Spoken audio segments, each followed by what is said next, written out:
Book Third, Chapter 2 of The Ambassadors, by Henry James. When Miss Gostrey arrived at the end of a week she made him a sign.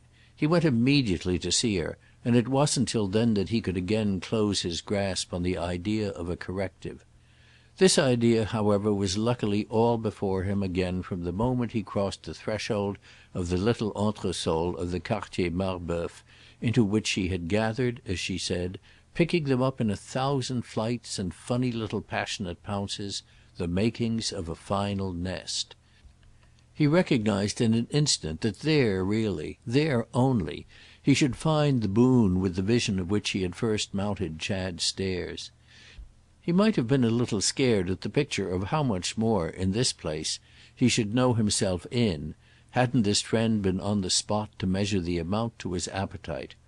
Her compact and crowded little chambers, almost dusky as they at first struck him, with accumulations, represented a supreme general adjustment to opportunities and conditions.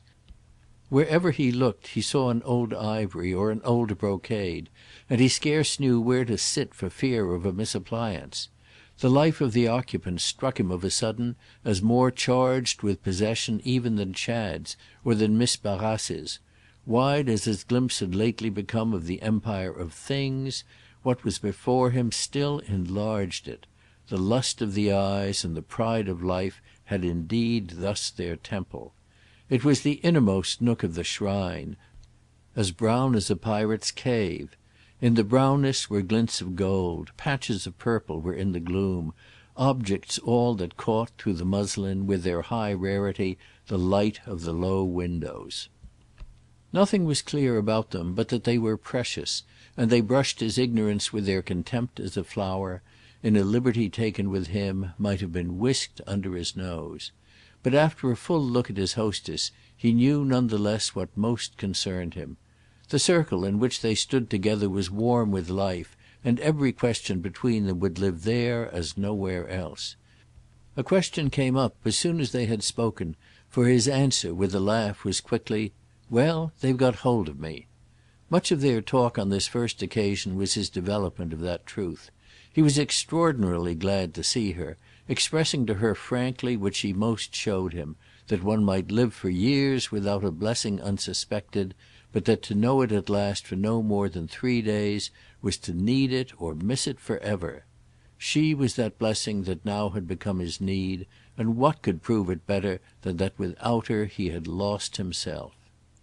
"What do you mean?" she asked with an absence of alarm, that, correcting him as if he had mistaken the period of one of her pieces, gave him afresh a sense of her easy movement through the maze he had but begun to tread. "What in the name of all the Pococks have you managed to do?" "Why, exactly the wrong thing. I've made a frantic friend of little Bilham."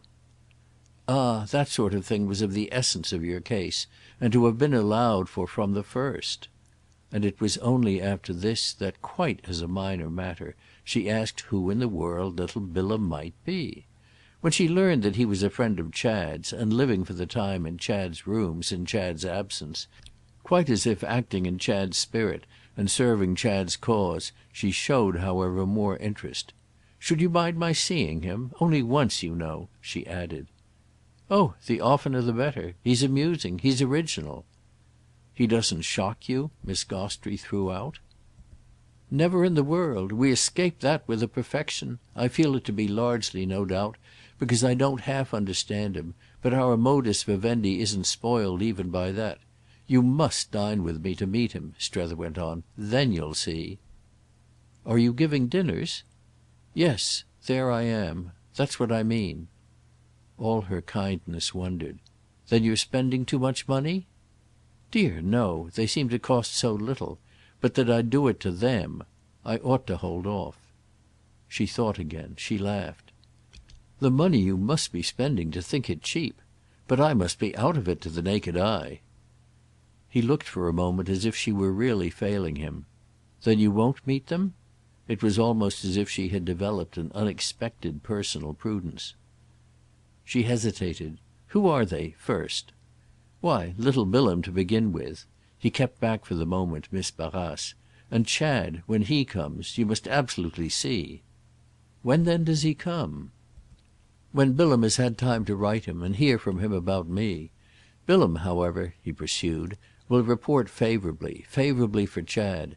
That will make him not afraid to come. I want you the more, therefore, you see, for my bluff." "Oh you'll do yourself for your bluff." She was perfectly easy. "At the rate you've gone I'm quiet." "Ah but I haven't," said Strether, "made one protest." She turned it over. "Haven't you been seeing what there's to protest about?" He let her, with this, however ruefully, have the whole truth. "I haven't yet found a single thing."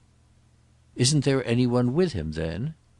"Of the sort I came about?" Strether took a moment. "How do I know? And what do I care?" "Oh, oh!" And her laughter spread. He was struck in fact by the effect on her of his joke.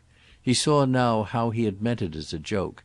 She saw, however, still other things, though in an instant she had hidden them. "You've got no facts at all?"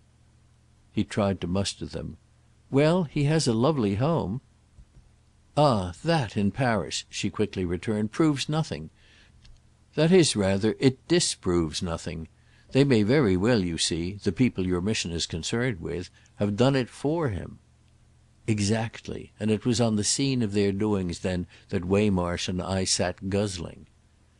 "Oh if you forbore to guzzle here on scenes of doings," she replied, "you might easily die of starvation."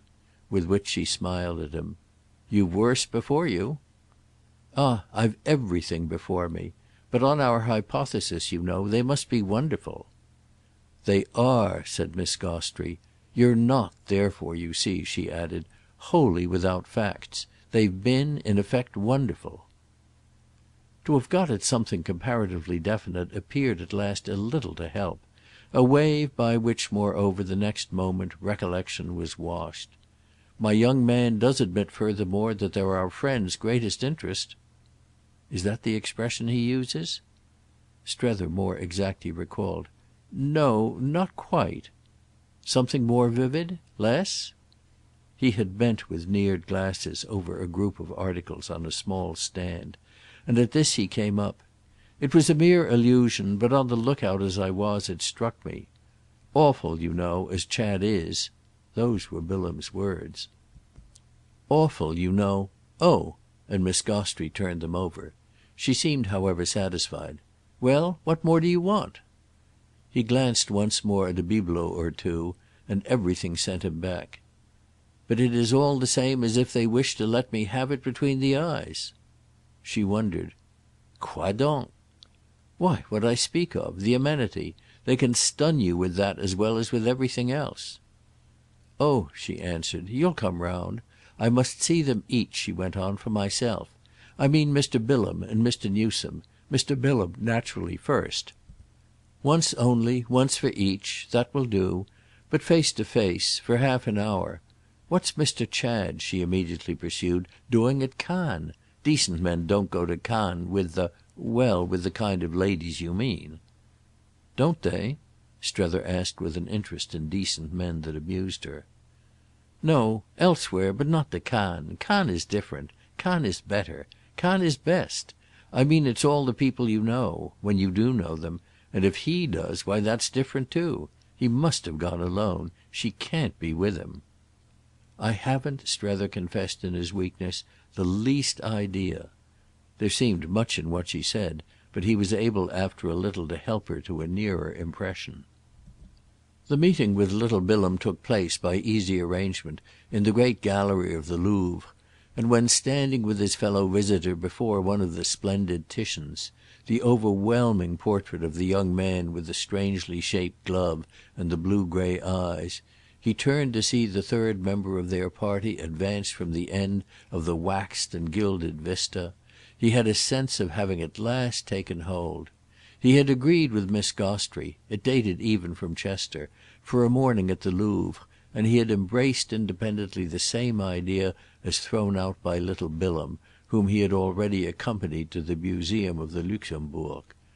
The fusion of these schemes presented no difficulty, and it was to strike him again that at little Bilham's company contrarieties in general dropped. "Oh he's all right. He's one of us." Miss Gostrey, after the first exchange, soon found a chance to murmur to her companion; and Strether, as they proceeded and paused, and while a quick unanimity between the two appeared to have phrased itself in half a dozen remarks, Strether knew that he knew almost immediately what she meant, and took it as still another sign that he had got his job in hand.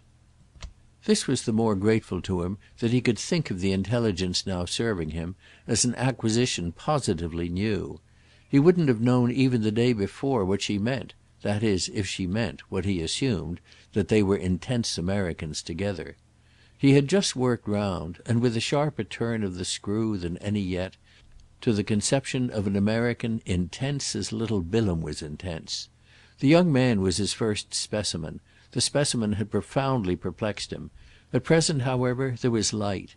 It was by little Bilham's amazing serenity that he had at first been affected, but he had inevitably, in his circumspection, felt it as the trail of the serpent, the corruption, as he might conveniently have said, of Europe; whereas the promptness with which it came up for Miss Gostrey but as a special little form of the oldest thing they knew justified it at once to his own vision as well. He wanted to be able to like his specimen with a clear good conscience, and this fully permitted it. What had muddled him was precisely the small artist man's way—it was so complete—of being more American than anybody; but it now for the time put Strether vastly at his ease to have this view of a new way. The amiable youth then looked out, as it had first struck Strether, at a world in respect to which he hadn't a prejudice. The one our friend most instantly missed was the usual one in favour of an occupation accepted. Little Bilham had an occupation, but it was only an occupation declined, and it was by his general exemption from alarm, anxiety or remorse on this score that the impression of his serenity was made. He had come out to Paris to paint, to fathom, that is, at large, that mystery, but study had been fatal to him so far as anything could be fatal, and his productive power faltered in proportion as his knowledge grew. Strether had gathered from him that at the moment of his finding him in Chad's rooms he hadn't saved from his shipwreck a scrap of anything but his beautiful intelligence and his confirmed habit of Paris. He referred to these things with an equal fond familiarity, and it was sufficiently clear that as an outfit they still served him. They were charming to Strether through the hour spent at the Louvre, where indeed they figured for him as an unseparated part of the charged iridescent air, the glamour of the name, the splendour of the space, the colour of the masters. Yet they were present too wherever the young man led, and the day after the visit to the Louvre they hung, in a different walk, about the steps of our party. He had invited his companions to cross the river with him, offering to show them his own poor place, and his own poor place, which was very poor, gave to his idiosyncrasies for Strether, the small sublime indifference and independences that had struck the latter as fresh, an odd and engaging dignity. He lived at the end of an alley that went out of an old short cobbled street, a street that went in turn out of a new long smooth avenue, street and avenue and alley having, however, in common a sort of social shabbiness; and he introduced them to the rather cold and blank little studio which he had lent to a comrade for the term of his elegant absence. The comrade was another ingenuous compatriot, to whom he had wired that tea was to await them regardless; and this reckless repast, and the second ingenuous compatriot, and the far-away makeshift life, with its jokes and its gaps, its delicate daubs and its 3 or 4 chairs, its overflow of taste and conviction, and its lack of nearly all else, these things wove round the occasion a spell to which our hero unreservedly surrendered. He liked the ingenuous compatriots, for 2 or 3 others soon gathered.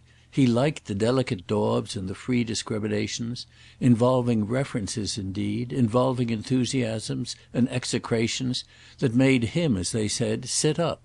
He liked above all the legend of good-humoured poverty, of mutual accommodation fairly raised to the romantic, that he soon read into the scene. The ingenuous compatriot showed a candour, he thought, surpassing even the candour of Woollett, They were red-haired and long-legged. They were quaint and queer and dear and droll. They made the place resound with the vernacular, which he had never known so marked as when figuring for the chosen language, he must suppose, of contemporary art. They twanged with a vengeance the aesthetic lyre. They drew from it wonderful airs. This aspect of their life had an admirable innocence, and he looked on occasion at Maria Gostrey to see to what extent that element reached her. She gave him, however, for the hour, as she had given him the previous day, no further sign than to show how she dealt with boys, meeting them with the air of old Parisian practice that she had for every one, for everything in turn. Wonderful about the delicate daubs, masterful about the way to make tea, trustful about the legs of chairs, and familiarly reminiscent of those, in the other time, the named, the numbered or the caricatured, who had flourished or who had failed, disappeared or arrived, she had accepted with the best grace her second course of little Bilham, and had said to Strether, the previous afternoon on his leaving them, that since her impression was to be renewed she would reserve judgment till after the new evidence. The new evidence was to come, as it proved, in a day or two. He soon had from Maria a message to the effect that an excellent box at the Français had been lent her for the following night, it seeming on such occasions not the least of her merits that she was subject to such approaches. The sense of how she was always paying for something in advance was equalled on Strether's part only by the sense of how she was always being paid; all of which made for his consciousness, in the larger air, of a lively bustling traffic, the exchange of such values as were not for him to handle. She hated, he knew, at the French play anything but a box, just as she hated at the English anything but a stall, and a box was what he was already in this phase girding himself to press upon her.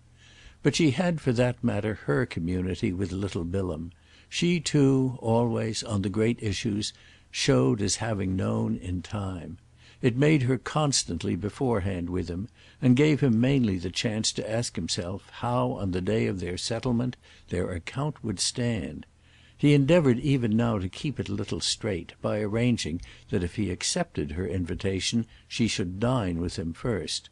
But the upshot of this scruple was that at 8 o'clock on the morrow he awaited her with Waymarsh under the pillared portico. She hadn't dined with him, and it was characteristic of their relation that she had made him embrace her refusal without in the least understanding it. She ever caused her rearrangements to affect him as her tenderest touches. It was on that principle, for instance, that, giving him the opportunity to be amiable again to little Bilham, she had suggested his offering the young man a seat in their box.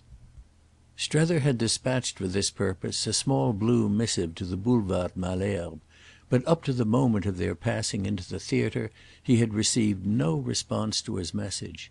He held, however, even after they had been for some time conveniently seated, that their friend, who knew his way about, would come in at his own right moment. His temporary absence moreover seemed, as never yet, to make the right moment for Miss Gostrey. Strether had been waiting till tonight to get back from her in some mirrored form her impressions and conclusions. She had elected, as they said, to see little Bilham once, but now she had seen him twice and had nevertheless not said more than a word. Waymarsh meanwhile sat opposite him with their hostess between, and Miss Gostrey spoke of herself as an instructor of youth introducing her little charges to a work that was one of the glories of literature. The glory was happily unobjectionable, and the little charges were candid. For herself she had travelled that road, and she merely waited on their innocence. But she referred in due time to their absent friend, whom it was clear they should have to give up. "He either won't have got your note," she said, "or you won't have got his. He has had some kind of hindrance, and of course, for that matter, you know, a man never writes about coming to a box." She spoke as if with her look it might have been Waymarsh who had written to the youth, and the latter's face showed a mixture of austerity and anguish. She went on, however, as if to meet this. "He's far and away, you know, the best of them." "The best of whom, ma'am?" Why, of all the long procession, the boys, the girls, or the old men and old women, as they sometimes really are, the hope, as one may say, of our country, they've all passed, year after year, but there has been no one in particular I've ever wanted to stop. I feel, don't you, that I want to stop little Bilham, he's so exactly right as he is." She continued to talk to Waymarsh. "He's too delightful, if he'll only not spoil it. But they always will, they always do, they always have." "I don't think Waymarsh knows," Strether said after a moment, "quite what it's open to Bilham to spoil." "It can't be a good American," Waymarsh lucidly enough replied, "for it didn't strike me that the young man had developed much in that shape." "Ah," Miss Gostrey sighed, "the name of the good American is as easily given as taken away. What is it, to begin with, to be one, and what's the extraordinary hurry? Surely nothing that's so pressing was ever so little defined.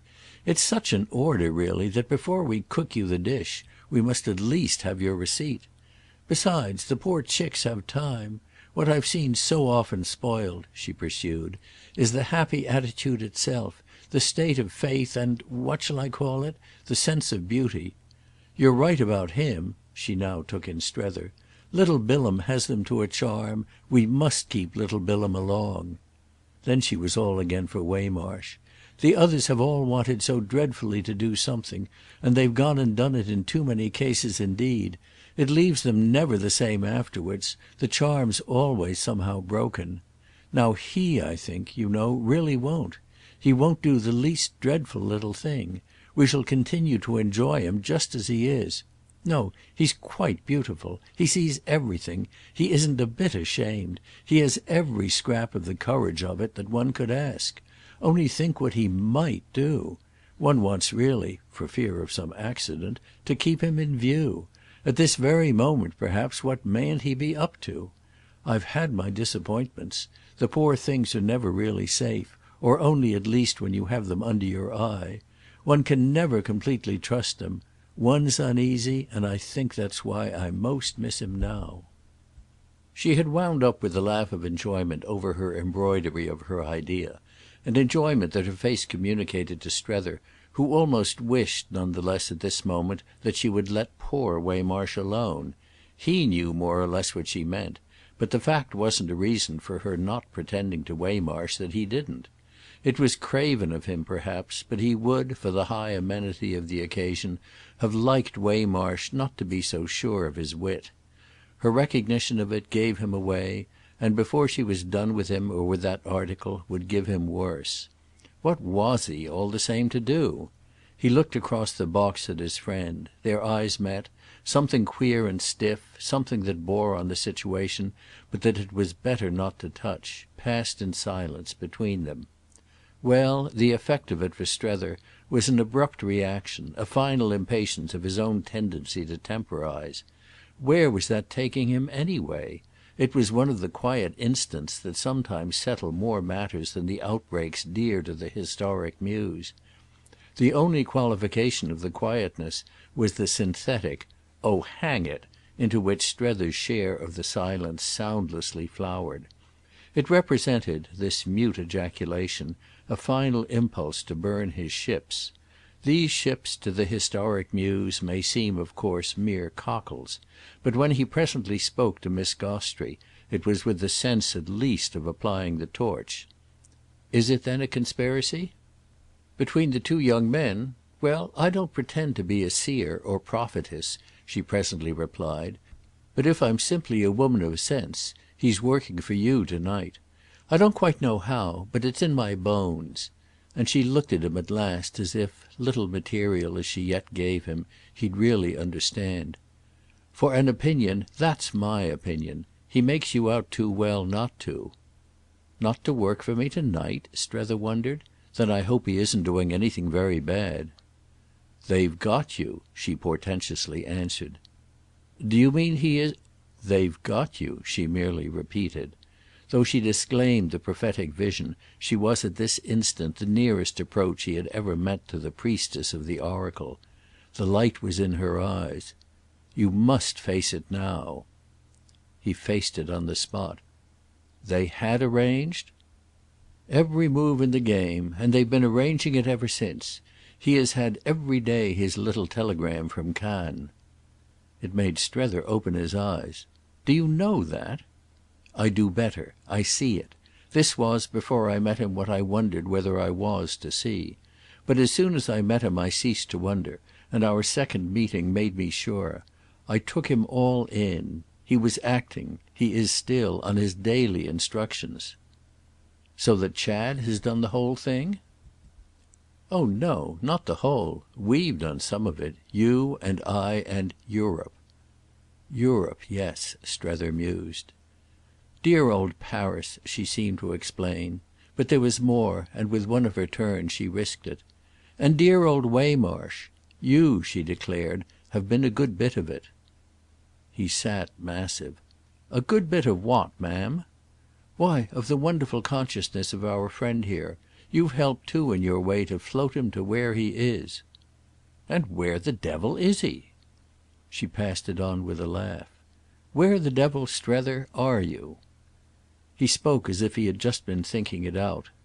"Well, quite already in Chad's hands, it would seem." And he had had with this another thought. "Will that be, just all through Bilham, the way he's going to work it? It would be, for him, you know, an idea. And Chad with an idea—" "Well?" she asked while the image held him. "Well, is Chad, what shall I say, monstrous?" "Oh as much as you like. But the idea you speak of," she said, "won't have been his best. He'll have a better. It won't be all through little Bilham that he'll work it." This already sounded almost like a hope destroyed. "Through whom else then?" "That's what we shall see." But quite as she spoke she turned, and Strether turned. For the door of the box had opened, with the click of the ouvreuse, from the lobby, and a gentleman, a stranger to them, had come in with a quick step. The door closed behind him, and though their faces showed him his mistake, his air, which was striking, was all good confidence. The curtain had just again arisen, and in the hush of the general attention Strether's challenge was tacit, as was also the greeting, with a quickly deprecating hand and smile, of the unannounced visitor. He discreetly sighed that he would wait, would stand, and these things in his face, one look from which he had caught, had suddenly worked for Miss Gostrey. She fitted to them all an answer for Strether's last question. The solid stranger was simply the answer, as she now, turning to her friend, indicated. She brought it straight out for him. It presented the intruder. "Why, through this gentleman." The gentleman indeed, at the same time, though sounding for Strether a very short name, did practically as much to explain. Strether gasped the name back. Then only had he seen Miss Gostrey had said more than she knew. They were in the presence of Chad himself. Our friend was to go over it afterwards again and again. He was going over it much of the time that they were together, and they were together constantly for 3 or 4 days. The note had been so strongly struck during that first half hour that everything happening since was comparatively a minor development. The fact was that his perception of the young man's identity, so absolutely checked for a minute, had been quite one of those sensations that count in life. He had certainly never known one that had acted, as he might have said, with more of a crowded rush. And the rush, though both vague and multitudinous, had lasted a long time, protected, as it were, yet at the same time aggravated by the circumstance of its coinciding with a stretch of decorous silence. They couldn't talk without disturbing the spectators in the part of the balcony just below them, and it, for that matter, came to Strether, being a thing of the sort that did come to him, that these were the accidents of a high civilization, the imposed tribute to propriety, the frequent exposure to conditions, usually brilliant, in which relief has to await its time. Relief was never quite near at hand for kings, queens, comedians and other such people, and though you might be yourself not exactly one of those, you could yet, in leading the life of high pressure, guess a little how they sometimes felt. It was truly the life of high pressure that Strether had seemed to feel himself lead while he sat there, close to Chad, during the long tension of the act. He was in presence of a fact that occupied his whole mind, that occupied for the half hour his senses themselves altogether, but he couldn't without inconvenience show anything, which moreover might count really as luck. What he might have shown, had he shown at all, was exactly the kind of emotion, the emotion of bewilderment, that he had proposed to himself from the first, whatever should occur, to show least. The phenomenon that had suddenly sat down there with him was the phenomenon of change so complete that his imagination, which had worked so beforehand, felt itself, in the connexion, without margin or allowance. It had faced every contingency but that Chad should not be Chad, and this was what it now had to face with a mere strained smile and an uncomfortable flush. He asked himself if by chance, before he should have in some way to commit himself, he might feel his mind settled to the new vision, might habituate it, so to speak, to the remarkable truth. But oh, it was too remarkable, the truth, for what could be more remarkable than this sharp rupture of an identity? You could deal with the man as himself, you couldn't deal with him as somebody else. It was a small source of peace, moreover, to be reduced to wondering how little he might know in such an event what a sum he was setting you. He couldn't absolutely not know, for you couldn't absolutely not let him. It was a case then simply, a strong case, as people nowadays called such things, a case of transformation unsurpassed, and the hope was but in the general law that strong cases were liable to control from without. Perhaps he, Strether himself, was the only person after all aware of it. Even Miss Gostrey, with all her science, wouldn't be, would she? And he had never seen any one less aware of anything than Waymarsh as he glowered at Chad. The social sightlessness of his old friend's survey marked for him afresh, and almost in a humiliating way, the inevitable limits of direct aid from this source. He was not certain, however, of not drawing a shade of compensation from the privilege, as yet untasted, of knowing more about something in particular than Miss Gostrey did. His situation too was a case, for that matter, and he was now so interested, quite so privately agog about it, that he had already an eye to the fun it would be to open up to her afterwards. He derived during his half hour no assistance from her, and just this fact of her not meeting his eyes played a little, it must be confessed, into his predicament. He had introduced Chad in the first minutes under his breath, and there was never the primness in her of the person unacquainted, but she had none the less betrayed at first no vision but of the stage, where she occasionally found a pretext for an appreciative moment that she invited Waymarsh to share. The latter's faculty of participation had never had, all round, such an assault to meet, the pressure on him being the sharper for this chosen attitude in her, as Strether judged it, of isolating, for their natural intercourse, Chad and himself. This intercourse was meanwhile restricted to a frank, friendly look from the young man, something markedly like a smile, but falling far short of a grin, and to the vivacity of Strether's private speculation as to whether he carried himself like a fool. He didn't quite see how he could so feel as one without somehow showing as one. The worst of that question moreover was that he knew it as a symptom the sense of which annoyed him. "If I'm going to be odiously conscious of how I may strike the fellow," he reflected, "it was so little what I came out for that I may as well stop before I begin." This sage consideration, too, distinctly seemed to leave untouched the fact that he was going to be conscious. He was conscious of everything but of what would have served him. He was to know afterwards, in the watches of the night, that nothing would have been more open to him than after a minute or two to propose to Chad to seek with him the refuge of the lobby. He hadn't only not proposed it, but had lacked even the presence of mind to see it as possible. He had stuck there like a schoolboy, wishing not to miss a minute of the show, for though that portion of the show then presented he hadn't had an instant's real attention. He couldn't, when the curtain fell, have given the slightest account of what had happened. He had therefore, further, not at that moment acknowledged the amenity added by this acceptance of his awkwardness to Chad's general patience.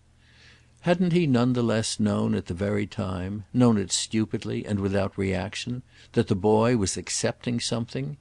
He was modestly benevolent, the boy.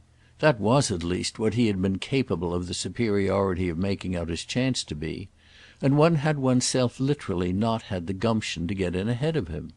If we should go into all that occupied our friend in the watches of the night we should have to mend our pen, but an instance or two may mark for us the vividness with which he could remember.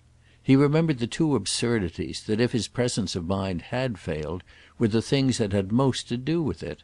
He had never in his life seen a young man come into a box at 10 o'clock at night, and would, if challenged on the question in advance, have been scarce ready to pronounce as to different ways of doing so. But it was in spite of this definite to him that Chad had had a way that was wonderful, a fact carrying with it an implication that, as one might imagine it, he knew he had learned how. Here already then were abounding results. He had on the spot, and without the least trouble of intention, taught Strether that even in so small a thing as that there were different ways. He had done in the same line still more than this, had by a mere shake or two of the head made his old friend observe that the change in him was perhaps more than anything else, for the eye, a matter of the marked streaks of grey, extraordinary at his age, in his thick black hair; as well as that this new feature was curiously becoming to him, did something for him, as characterisation, also, even of all the good things in the world, as refinement, that had been a good deal wanted. Strether felt, however, he would have had to confess, that it wouldn't have been easy just now, on this and other counts, in the presence of what had been supplied, to be quite clear as to what had been missed. A reflexion a candid critic might have made of old, for instance, was that it would have been happier for the son to look more like the mother. But this was a reflexion that at present would never occur. The ground had quite fallen away from it, yet no resemblance whatever to the mother had supervened.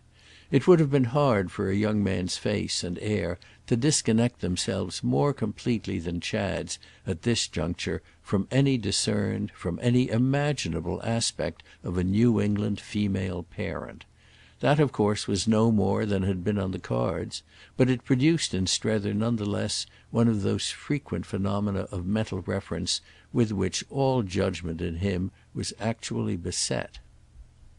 Again and again, as the days passed, he had had a sense of the pertinence of communicating quickly with Woollett, communicating with a quickness with which telegraphy alone would rhyme, the fruit really of a fine fancy in him for keeping things straight, for the happy forestalment of error. No one could explain better when needful, nor put more conscience into an account or a report, which burden of conscience is perhaps exactly the reason why his heart always sank when the clouds of explanation gathered. His highest ingenuity was in keeping the sky of life clear of them.